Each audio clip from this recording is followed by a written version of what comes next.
Good morning everyone. आज हम लोग पढ़ेंगे हिस्ट्री, जो एसएससी सब्जेक्ट के अंदर में आता है, क्लास 6। ठीक है, चलिए आज हम लोग पढ़ेंगे हिस्ट्री चैप्टर 3। टॉपिक का नाम, चैप्टर का नाम क्या है? Beginning of farming and herding. Human beings ने एंशिएंट टाइम में फार्मिंग और हार्डिंग कैसे शुरू किए थे, इसके बारे में हम लोग जानकारी लेंगे। इससे पहले हम लोग ने 2 चैप्टर पढ़ चुके हैं। इसके बारे में थोड़ा सा एकदम फास्ट में कुछ बता रहा हूँ, रिकॉल। ठीक, चैप्टर फर्स्ट और चैप्टर सेकेंड। चैप्टर फर्स्ट में पढ़ना था हम लोगों को when, where and how. Human history का शुरुआत जो है कैसे हुआ था, है ना। और व्हेन जो डिनोट करता है टाइम को, वेयर प्लेस को, और हाउ क्वेश्चन मार्क है, जो कैसे शुरुआत हुआ था। इसको हमको जो बहुत सारा क्वेश्चन हमारे माइंड में होता है उसको आंसर देगा। हिस्ट्री जानते क्या है? History the study of the our past को पढ़ते हैं और हम अपने इतिहास को जान पाते हैं, है ना। तो यहाँ देखिए, यहाँ एक आप वर्ड सुने हुए क्या, BC पढ़ा चुके हो वैसे भी, BC और AD, है ना। ये होता क्या है? BC क्या होता है? जब बहुत लोग साइंटिस्ट लोगों ने जब लोगों ने उन लोगों सोचा टाइम को डिनोट कैसे किया जाए, डेट को, तो उन लोग क्या कहता है, इसी निर्णय पर पहुँचे BC और AD को किया जाए। अब जो ईयर होगा उसको बोला जाएगा बर्थ ऑफ क्राइस्ट, है ना। इससे जो इनके बर्थ से पहले वाले को BC बोल दिया गया, BC एज्यूम किया गया, और उसके बाद वाले को AD किया गया। ठीक, और कुछ लोग सोचेंगे जैसे अभी जो है 2020 चल रहा है अभी, और कोई बोला 2010 में और 2020 में कौन बाद में कौन आएगा, है ना। तो कौन ओबियसली 2020 आएगा, लेकिन ठीक उससे पहले, BC से पहले अगर 2020 और 2010 होगा तो इसमें बाद में कौन आएगा? बाद में इसमें 2010 आएगा BC में। ठीक, इतना समझ गए होंगे। चलिए, अब हो गया वेन का आंसर हो गया, टाइम हो गया। अब वेयर में करना है हमको, जैसे ह्यूमन बीइंग का स्टार्ट कैसे हुआ। ह्यूमन बीइंग का स्टार्ट उसी प्लेस पे हुआ जहाँ पर उनका क्या हुआ, फेवरेबल कंडीशन वहाँ उनको मिला था। जैसे क्या है, एक ग्रेट हिमालय के साइड में, जहाँ पर क्या होता है, वाटर मिल जाते हैं, सूखने के लिए जगह, और रिवर वैली जहाँ पर पानी अच्छी मात्रा में मिल जाता है अपना डेली यूज़ करने के लिए। और पानी का सिर्फ पीने के लिए नहीं, उनको एग्रीकल्चर करने के लिए और बहुत कुछ क्या करता है, नीड को फुलफिल करता है। अब क्या था, place where early people live, Indus valley, bank of Indus and tribe. आप लोगों ने सुना, फिल्म देखा होगा, कौन सा फिल्म? हाँ, मोहनजोदारो। क्या है, इंडस जो सिंधु नदी है उसके साइड में था, area long Suleman and Kaithal हिल। ऐसे जगह पर उन लोग जीवन शुरू किया था जहाँ पे वो लोग अपना जीवन जो सामान है उसको आसानी से पूरा हो सके, है ना। जैसे मूवमेंट ऑफ पीपल उन लोगों ने क्या कहते हैं, गैदरिंग के लिए फसल को फल फूल को खाने के लिए एक जगह खा लिया, फिर क्या कहते हैं जो खत्म हो गया, फिर दूसरी जगह जा रहे थे फिर भोजन की तलाश में, है ना। अब मूवमेंट ऑफ ट्रेडिंग के लिए, पर्सिंग के लिए, लाइवहुड के लिए, इसके ऊपर नेचुरल डिजास्टर, जैसे कोई नेचुरल डिजास्टर हो जाता है वहाँ से हटकर किसी और जगह जाते हैं। जैसे कि पहले क्या हुआ था, और तो इरप्शन क्या बोलते हैं, वोल्केनिक इरप्शन बहुत हो रहा था किसी प्लेस पर, जैसे माउंटेन है, यहाँ लोग रह रहे हैं, क्या वोल्केनिक इरप्शन यहाँ होगा, तो क्या करेंगे लोग? यहाँ रहेंगे? नहीं रह पाएंगे। टेम्परेचर से यहाँ लावा होगा, इस पूरा लैंड को बर्बाद कर देगा। इसे मूवमेंट क्या कर दूसरी जगह पर जाकर, जहाँ पर सभी लाइफ नॉर्मल हो। Effect of movement.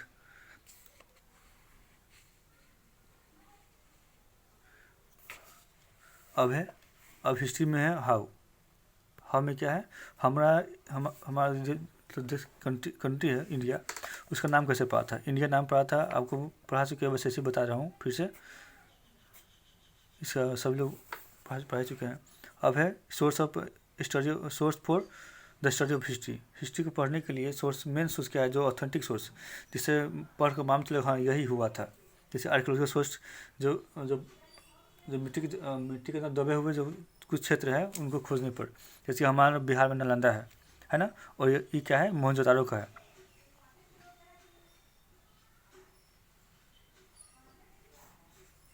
मोहनजोदड़ो का क्षेत्र है जहाँ पर क्या है सबसे बड़ा अर्बन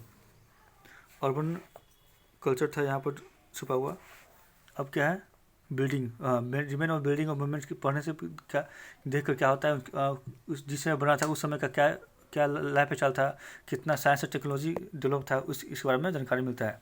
और क्वाइन और शेर ये तो और मस्ट है,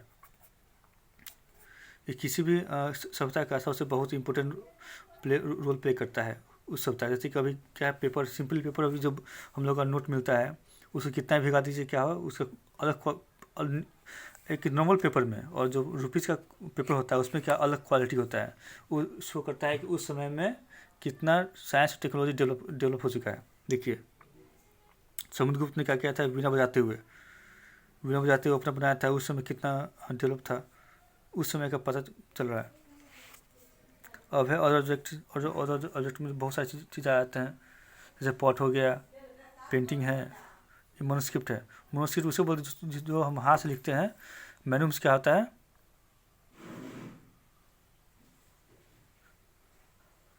मैनुम्स हैंड जो हाथ से लिखते हैं उसको बोलते हैं मनोस्क्रिप्ट बोलते हैं। इस चैप्टर 1 हो गया। जैसे कि कटोले ने क्या लिखा था, अशास लिखा था। अब बहुत सारे इंडिका लिखा था इन्हें किसने, मेगस्टी से क्या किया था, इंडिका लिखा था। इसे पढ़ कर क्या होता है बहुत कुछ हमको जानकारी मिलता है ना। अब अर्ली मैन ने हंटिंग कैसे शुरू किया था।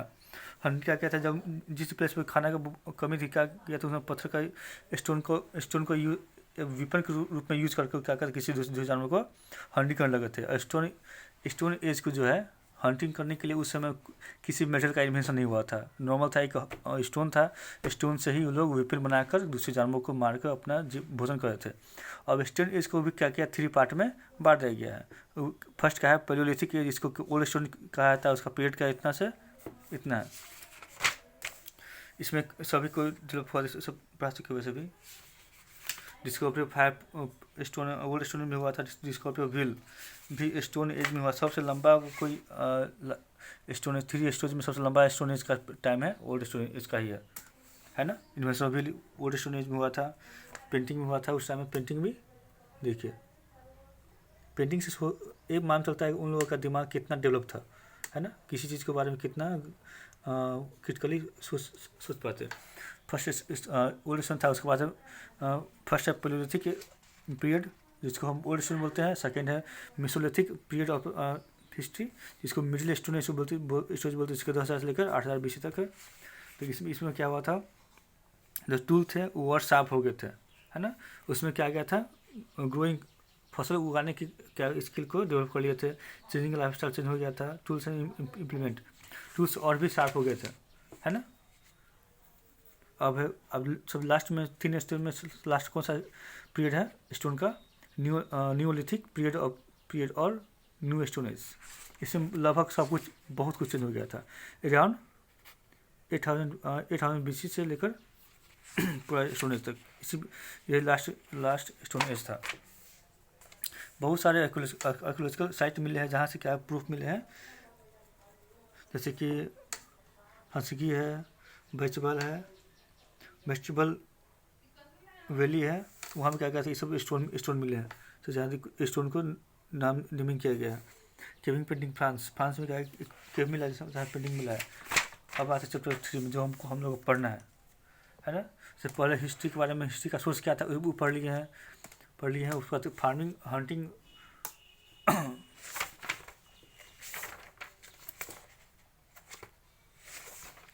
हंटिंग और गैदरिंग कैसे कैसे हुआ था इसके बारे में हम लोग पढ़ लिए हैं और पढ़ेंगे बीइंग अ फार्मर, क्योंकि उसके बाद नेक्स्ट स्टेप क्या होता है, फार्मिंग आता है। चलिए, the period of around 8000 to 4000 BC known as neolithic age, है ना। ड्यूरिंग द पीरियड अब कोई नहीं पूछेंगे न्यूलिथिक क्या होता है, क्योंकि बता दिए हैं जो लास्ट जो स्टोन एज था इसको क्या बोला गया, न्यूलिथिक एज बोला गया। During the period of human change from the Hunter and the gathering from farmer and हर्डर, क्या हंटर थे और गैदर थे। अब धीरे धीरे किसमें चेंज हो गए थे, अब फार्मिंग चेंज हो गए थे, क्योंकि वो लोगों ने क्रॉप्स को उगाना शुरू कर लिया था, है ना। Around BC 1000 BC, the ice which has covered large part of the earth during the Paleolithic and Mesolithic age started melt. This led to develop the grassland, and in many areas several grasses including wheat, barley, rice grow naturally in different part of the subcontinent. क्या क्या शुरू हुआ था पहले? Wheat, barley, rice, है ना, बहुत ही यही फसल शुरुआत हुआ था ग्रो करना. In this way, the plant animals people is used to food were changing. People also started taming animal as they realized how useful they were. आप लोगों को पता होगा या नहीं, सबसे पहले कौन सा एनिमल को टैमिंग किया गया था? वो है हमारा dog. They might have observed the location. अब ये पिक्चर उस टाइप का नहीं है. फार्मिंग एक सीन दिया, पेंटिंग थ्रू सीन दिखाया गया है. They might have observed the location of where edible plant grow. The grains burying the soil grow and yielding food crops. Perhaps this encouraged them to look after the plant. This way the people probably became farmer. है ना, क्या हुआ था? उनका पौधा को ज़मीन में डालना, उनको टाइम पर उनको जो पानी है, जो भी होता है इम्पोर्टेंट चीज़, उनको देख रेख करना, यही उनका जो ह्यूमन बीइंग का जो न्यू स्टेज में उनका जो एक्टिविटीज़ है, उनको किस में चेंज कर दिया था? धीरे धीरे फार्मिंग में चेंज कर दिया था, है ना. Wheat and barley were the first cereals to be grown. First में कौन सा है? Wheat and barley. क्वेश्चन मैं पूछूंगा. चलिए, on the people start cultivation more food crop like rice. क्योंकि हंटिंग करना ईजी नहीं होता है, ईजी नहीं था उस टाइम में. कभी कभी क्या होता है, जो कोई अगर स्ट्रॉन्ग एनिमल है उसको हंट करना है, अगर बहुत लोग सावधानी से हुआ तो ह्यूमन बीइंग एनिमल को हंट करके भोजन बना, खुद उसको अपना भोजन बनाया था. अगर मिस्टेक हो गया, जो एनिमल होते जिनको हंट करना है, वो एनिमल ह्यूमन बीइंग का अपना भोजन बनाए थे, तो बहुत टफ था, उसमें इतना ईजी नहीं था. इसीलिए उन लोगों को कल्टिवेशन और क्रॉप्स ग्रो करना ही ईजी लगा. जैसे हो गया like rice, lentils and well as a cotton jutes. Farming uses simple tools used to hoe and crude plug. They harvested crops and stick frame and plinked agriculture. After the centuries of the practicing food gathering, humans learned to plant their own crops and plant their harvest. They learned to select the best quality seeds. उन्होंने seeds में भी जो कुछ quality के seed होते हैं जो useful होते हैं, तो सीड कुछ सीड डेड होते हैं, उनको कौन सा सीड यूज़फुल है, कौन सा डेड सीड है, उसको पहचानने की इसके लिए उन्होंने जान लिया था. धीरे धीरे, शुरुआती में नहीं. Wheat, barley, millet, pulses were cultivated. Humans learned to plug and land before planting seeds. Due to this improvement agriculture practice, they were the explosion the agriculture output. उनका क्या था, बहुत ही उन्होंने क्या कहता है, उधर सब देखकर सभी लोगों ने इस एग्रीकल्चर को अपनाने लगा. बहुत ही प्रैक्टिस में आ गया था. अब सेटलमेंट, अब कोई बताइए, कोई किसी का पहले क्या था, आदमी गैदरिंग करता था और एक जगह से दूसरी जगह जा रहे थे भोजन की तलाश में. और जब लोग फसल उगाने लगे, अब फसल उगाने का कारण क्या है, अब एक ही जगह पर बहुत समय तक रहने लगे.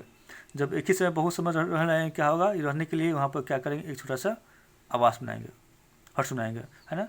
जब हर्ष बनाएंगे तो क्या होगा, अब एक जब फसल मिल गया, लोग भोजन की तलाश में यहाँ वहाँ जा रहे थे. जब भोजन उनको एक ही जगह मिल रहा था, फिर कहीं और जाने की जरूरत नहीं पड़ रही थी. यही जो उनका जो एक्टिविटी क्या हुआ, उनको सेटलमेंट करने लगा. एक जगह पर रहने के लिए क्या किया, उनको मजबूर और उनको इच्छा भी उनको मर्जी से भी लोग अब क्या हुआ, एक सेटलमेंट जो ह्यूमन बीइंग में शुरुआत हो गया. The place where grow crops and stay in the same place for a long time. Settlement community living in the another result of the agriculture boring. Agriculture से क्या हुआ, इनको सेटलमेंट एक जगह आवास में एक जगह पर रहने की क्वालिटी डेवलप हुआ. किससे? एग्रीकल्चर के थ्रू ही. गेम चेंजिंग के रूप में क्या हुआ, एग्रीकल्चर फार्मिंग ह्यूमन बीइंग के लिए शुरू हुआ. Then the tribe always animals and birds save the plant. हमेशा क्या कर रहे थे, प्लांट को सेव करने के लिए हमेशा उसको देख रेख ताकि कोई आसपास में कोई जानवर प्लांट को नष्ट नहीं कर दे, नष्ट ना कर दे। All these are done till the grains are ripened. ये तब तक वो लोग करें जब तक कि फसल पूरी तरह पक न जाए, उसको खेत से काट कर अपने घर तक लाने लायक न बन जाए। He grains have to useful carefully use carefully, they have to store for both food and seed, food for temporary use, seed for future use, ताकि न्यू क्रॉप को बना सके। This all thing bound Neolithic peoples to give away and nomadic life. All these things bound Neolithic people to give away a nomadic life, घुमंतु जीवन। पहले भोजन के लोग यहाँ से वहाँ जा रहे थे, इससे दूसरी जगह। जब भोजन एक ही जगह मिल जाती है, यहाँ से वहाँ क्यों जाएंगे, सब इसी के ऊपर रहेंगे। Domestic and herding of animal. चलो आज तो हो जाएगा ये सब। चलिए, domestic neolithic people hunting starting domestic human started domestic animal. During the neolithic people, camera में देखकर बोलना पड़ता है, नीचे में कुछ और बोला था। During the Neolithic period, humans started domesticating animals. Remains of the animals' bones and skeleton found at Neolithic sites tell us what kinds of animals were domesticated. जो आर्कियोलॉजिकल साइट होता है, वहाँ से जो मिट्टी खनने पर जो वस्तु मिला है, उनसे मालूम चला है कौन से जानवर उन लोग पालते थे। People now began to take interest in employing them, learning about their food habit and their breeding season. This helped people start thinking about herding and raiding these animals. People left goat, sheep, cattle, pig come too near to camp where they lived. है ना, जहाँ रहते थे वहाँ पर लोग सभी को रहते थे, क्योंकि लोग ये सभी जानवर जो उनको जीवन में उनको लाइफ स्टाइल में हेल्प कर रहे थे जीवन जीने में। People also possessed this animals from the stack by the other wild animal. कोई गॉड है वहाँ पर, दूसरे वाइल्ड एनिमल वहाँ खाने के लाएंगे तो क्या करते थे, उसको वाइल्ड एनिमल से जो पेट एनिमल होते थे टेम्ड, उसको प्रोटेक्ट कर रहे थे। People also protect. हाँ, in the way gradually they become harder. यही जो कर देखिए, फसल को केयर करने से क्या उनको मिला, उनमें फार्मिंग का स्टार्ट हुआ, और जानवर को केयर करने से उनमें कौन सा स्किल डेवलप हुआ, हर्डिंग, है ना। चलिए, फार्मिंग के बारे में ये तो समझ गया। फार्मिंग कैसे हुआ, फसल को देख रेख करने के स्किल से क्या एक्टिविटी का स्किल हुआ, इनको फार्मिंग में डेवलप कर दिया। और जो है जो टेम जो किए थे एनिमल को, उस एनिमल को देख रेख करने में, दूसरे एनिमल से उनको बचाने में कि जो स्किल हुआ डेवलप हुआ, वो क्या क्या हर्डिंग में चेंज हो गया। चलिए, अब एडवांटेज ऑफ हर्डिंग। अब क्या, domestic animals solve their food problem to get extension. कोई भी जीव अभी फिलहाल अभी उस समय की छोड़िए, अभी देखिए, अभी हम लोग कुछ लोग काऊ पालते हैं, कुछ लोग डॉग पालते हैं, कुछ लोग ऑक्स पालते हैं, कुछ लोग हॉर्स पालते हैं। इनके पीछे आप लोग देखते हैं कुछ रीजन रहता है। काऊ से मिल्क मिलता है, डॉग क्या करता है, प्रोटेक्ट करता है थीफ से, और हॉर्स ट्रैवलिंग में हेल्प करता है। कुछ जब उनसे कोई यूज होता, जो यूजफुल एनिमल है, बस उसी को अपना टेमिंग करने लगे थे उस टाइम में। देखिए, जैसे यहाँ देखिए बुल कार्ट है, ये क्या करता है, सामान को कैरी करता है, प्लस खेत को जोतने में भी इसका जोतने में हेल्प करता है। बुल कार्ट्स प्लगिंग में, देखिए प्लगिंग में हेल्प कर रहा है ना। Bull carts, donkey, horse and the camels were used for riding and ploughing the field. इसका यूज क्या कर रहा था, राइडिंग में और खेत को जोतने में। ये सब क्या था, हेल्प कर रहा था ह्यूमन बींग को। अब आर्कियोलॉजिकल एविडेंस अब हम लोग पढ़ेंगे नेक्स्ट क्लास में। ओके।